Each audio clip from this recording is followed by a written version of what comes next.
자, 이번에는 사회 분야 기사 두 가지 준비했는데요. 참 어떻게 되는 일인지 모르겠습니다. 오늘 한번 다뤄보죠. 여기 있습니다. 경향신문입니다.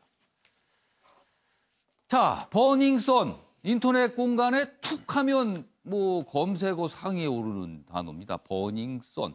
클럽 이름입니다. 폭행, 마약, 성폭행, 불법 촬영. 이 네 가지가 이거 엄청난 일 아닙니까? 하나하나가 다. 그런데 이 네 가지가 이 클럽 버닝썬을 둘러싸고 다 의혹으로 불거졌습니다.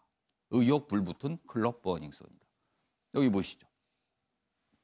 이용객 폭행 신고로 시작이 돼서 무슨 물뽕이라는 얘기가 나오고요. 뭐 참 많습니다. 얘기가. 무슨 영상이란 영상물도 있고요. 자, 그리고 이런 얘기 있습니다. 사실된 폐쇄 밝힌 클럽, 신고자 등 명예훼손 고소 뭐 이렇게 돼 있고요. 진위 가리기 경찰 손으로 결국엔 갔다. 이런 내용입니다. 자, 주대진 변호사. 네. 일단 내용이 어마어마하고요. 그리고 복잡하기도 합니다. 도대체 클럽 버닝썬 여기를 둘러싼 이곳은 도대체 무슨 일이 이곳에서 벌어지고 있는 겁니까? 뭐 스타 연예인이 그 이사로 있다고 해서 또 예. 알려진 그 뭐 유명한 그 클럽인데요. 예.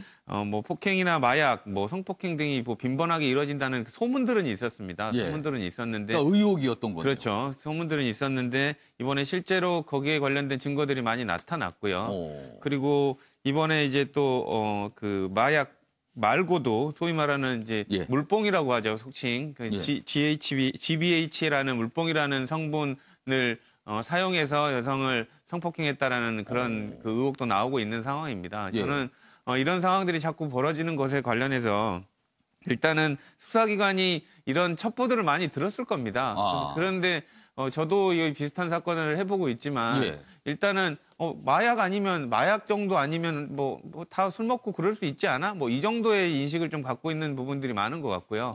그리고 사실상 GHB 같은 거는 GBH 같은 경우는 예. 물뽕이라고 하는 그 약물은 마약 검사에서 나오지를 않습니다. 한 4시간 정도 있으면 소변으로 다 배출이 돼버리기 때문에 사실 그 물뽕을 이용해 가지고 성폭행을 당했다고 하더라도 조사를 하면 이렇게 시간이 지나면 없는 안 거네요, 나와 보면은. 버리는 경우죠. 그래서 당사자가 그렇게 항변하는 경우들이 많거든요. 내가 술을 주량이 어느 정도 먹고 내가 술을 먹고 이렇게 전혀 실수를 하지 않는데 그날은 이상하게 몸이 분명히 이상했었다라는 항변을 해도 경찰은 국가수에서 관련해서 마약 양성 반응이 안 나왔으니까 체내에는 흔적이 없는 거네요. 우리도 어쩔 수 없다라는 식으로 이렇게 넘어가 버리는 경우들이 많아서 이런 부분들을 수사기관이 좀 면밀하게, 그러니까 당사자가 평소에 하는 행동과 다른 행동을 좀 많이 보였다면 예. 그런 가능성을 두고 좀 수사를 좀 해야 될 것 같습니다. 이 부분은 사실은 철저하게 수사를 해서 이게 좀 밝혀져야겠습니다. 이 너무 내용들이 다 어마어마해서요. 이 의혹들 이건 분명히 밝혀야겠습니다. 알겠습니다. 자, 이번에는 또 어처구니가 없는 사건이 있었습니다. 택시 운전을 하시는데 갑자기 만취 승객이 폭행을 행사한 겁니다. 그 내용입니다. 이쪽에 있군요. 조선일보입니다. 술 취해 택시 탄 40대 여성 기사 무차별 폭행. 택시 안 잡힌다고 화풀이한 듯. 화풀이를 하는데 무차별 폭행으로 화풀이가 가는 겁니까? 여기 있습니다. 40대 남성 승객이 60대 여성 택시기사를 무차별 폭행하고 달아났다가 16시간 만에 경찰에 자수를 했습니다. 일단 자수를 해서 뭐 알아봐야겠죠. 근데 여기 범행 이게 어떻게 했는지 여기 블랙박스에 또 영상이 나와 있는데 이렇습니다. 이 문제의 이 남성은 택시 뒷좌석에 앉자마자 왜 이렇게 택시가 잡히지 않느냐며 이 운전기사에게 욕설을 하기 시작했고 앞자리로 몸을 기울여서 핸들을 흔들고 폭행을 행사했다. 아니 택시가 이렇게 안 잡혀서 이 기사분이 택시를 멈춰서 태워줬으면 고마워해야지 왜 이분한테 화풀이를 하는 겁니까? 그리고 문제는요. 만취 상태라고 하면서 지금 경찰에는 기억이 안 난다고 합니다. 그런데 어쩔 수 없습니다. 영상이 있습니다. 여기. 그래서요. 저희가 그 당시의 모습 영상으로 확인해 보겠습니다.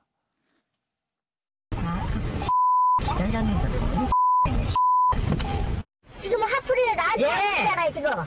그러니까 저는 손님 입장으로 지금 짜증나는 게 많아가지고 지금 같이 해요. 야! 가지 마라! 자고 했잖아! 아이고, 엄청납니다. 참. 이 운전을 하시다가 뒷좌석에 승객이 갑자기 저런 태도를 보인다면 이걸 어떻게 합니까? 천만다행으로 사고가 나지 않은 게 다행일 지경입니다. 윤시한 변호사, 이런 분들은 어떻게 처벌받게 됩니까? 지금은 이제 조사를 더 벌여야 되긴 하지만요. 네, 뭐 기억이 나지 않는다고 하시지만 예. 저분은 이제 큰 죄를 진 거죠. 사실은 이게 단순 폭행이 아니고 저렇게 되면 예. 운행 중에 있는 자동차이기 예. 때문에 특가법에 해당이 돼요. 그래서 어. 3년 이상 유기징역에 다치셨기 때문에 예. 뇌출혈 진단을 그렇죠. 받으셨거든요. 그럼 3년 이상 유기징역에 처하는 법정형이. 그래서 아마 전과가 어떤지 모르겠지만 제가 볼 때는 좀 이렇게 술 드시고 실수하신 부분도 있을 수 있는 것 같아요. 예. 기존에. 그러면 가중처벌되실 수 있죠. 그럼 이 술 먹고 기억이 안 난다라는 부분은 어떻게 그 부분은 평가가 됩니까? 저희가 사실 늘 논의되어 오던 부분인데 예. 주치감경 이 부분이 예. 사회적으로도 비난이 많고 예. 이게 주치감정이라 저희가 표현하지만 일반적으로는 장량감경이거든요. 그러니까 심신미약 상태로 평가받는 경우는 거의 없고 실제로는 법원에서는 한번 깎아주는 거. 아, 형이 나왔을 때 조금 이게 일반적 깎아주는 주치감경이라 표현을 하는데 예. 그 부분이 요즘은 잘 안 해줘요. 그래서 저분 입장에서는 상당히 엄한 처벌을 받을 수 있는 여지가 있어요. 아무튼 조사받고 다 확인이 되면 엄한 처벌을 피하기는 어렵다. 이런 말씀이시네요. 알겠습니다. 자, 이번에는 사진으로 말하는 이슈. 박진아 아나운서가 전하는 이슈 컷입니다. 들어보시죠. 이슈들을 사진으로 살펴보는 시간, 이슈컷입니다. 첫 번째 이슈 태그는 눈물의 연결식입니다. 어제 고 윤한덕 중앙응급의료센터장의 연결식이 있었습니다. 고인은 설 연휴에 초과 근로를 하다가 과로로 숨졌는데요. 생전 열악한 응급체계 개선의 필요성과 닥터 헬기의 도입을 지지했습니다. 이날 연결식 추도사로 나선 아주대병원 이국종 교수는 앞으로 도입될 닥터 헬기에 고 윤한덕 센터장의 이름을 새겨 넣겠다고 약속했는데요. 또 고인을 그리스 신화에 나오는 하늘을 떠받치는 신 아틀라스에 비유하기도 했습니다. 아틀라스가 무거운 짐을 짊어져가면서 덕분에 우리는 하늘 아래에서 살아갈 수 있다며 고인을 추모했습니다. 두 번째 이슈 태그는 해양 오염입니다. 말레이시아령 보르네오 섬의 한 해변에서 어린 고래상어의 시체가 발견됐습니다. 이 고래상어의 부검을 시행한 결과 커다란 비닐봉지가 위장관을 막고 있었다는데요. 사인은 굶주림 때문이었다고 합니다. 플라스틱으로 인한 오염이 해양 생물의 생존에 심각한 위협이 되고 있다는데요. 플라스틱 제품 사용을 줄이는 노력이 필요해 보입니다. 세 번째 이슈 태그는 생태탕입니다. 앞으로는 생태탕을 먹을 수 없게 됐습니다. 냉동하지 않은 명태로 끓이는 이 생태탕을 먹으려면 국내 바다에서 잡은 명태가 공급돼야 하는데요.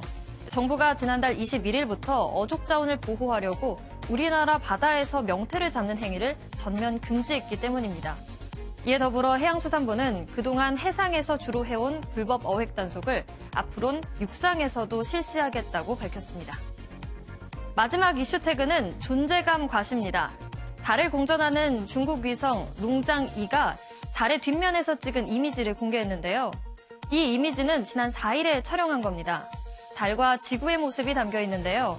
달은 햇빛을 받지 않아 어두운 반면 그 아래 햇빛을 받은 지구는 마치 조그마한 푸른 구슬처럼 보입니다. 달 뒤에서 존재감을 뽐내는 지구의 모습이죠. 지금까지 박진아의 이슈컷이었습니다. 네, 달 뒷면을 찍은 저 사진. 우주 개발에 가장 앞장섰다고 하는 자부연 미국 당국자들이 보면은 어떤 생각이 들지 모르겠습니다. 자, 그리고 이슈 컷에서 처음으로 첫 번째 주제로 달았던 이 이국종 교수 얘기가 있는데 저희가 관련 기사도 좀 있습니다. 보시죠. 동아일보입니다. 윤 센터장 국립의료원의 닥터 헬기장 만들기를 꿈꿨다. 이런 얘기입니다. 이국종 중앙응급센터에 없습니다. 이 닥터 헬기장이. 그래서 한탄. 청와대 정부청사 가까워서 비행금지 구역이랍니다. 짓게 해달라고 정부에 건의하겠다 이런 입장을 보였는데요. 여기 있습니다. 지금 저 위치에 서서 기자에게 한 말이 여기 소개돼 있습니다. 사진을 보시면 그러는데 여기 있습니다. 이게 고 윤한덕 중앙응급의료센터장의 꿈이었어요. 서울 한복판에 있는 국립중앙의료원의 응급환자 전용 헬기, 이른바 닥터 헬기가 자유롭게 뜨고 내릴 수 있는 헬기장을 만드는 것이었습니다. 이거 좀 갖고 싶다고 그렇게 꿈꿨답니다. 자, 그런데 왜 안 되는 걸까요? 그게 여기 있습니다. 국립중앙의료원은 청와대와 정부 서울청사로부터 약 3km 밖에 떨어지지 않아서 그 하늘이 비행 금지 구역입니다. 그래서 닥터 헬기가 이착륙을 할 수가 없답니다.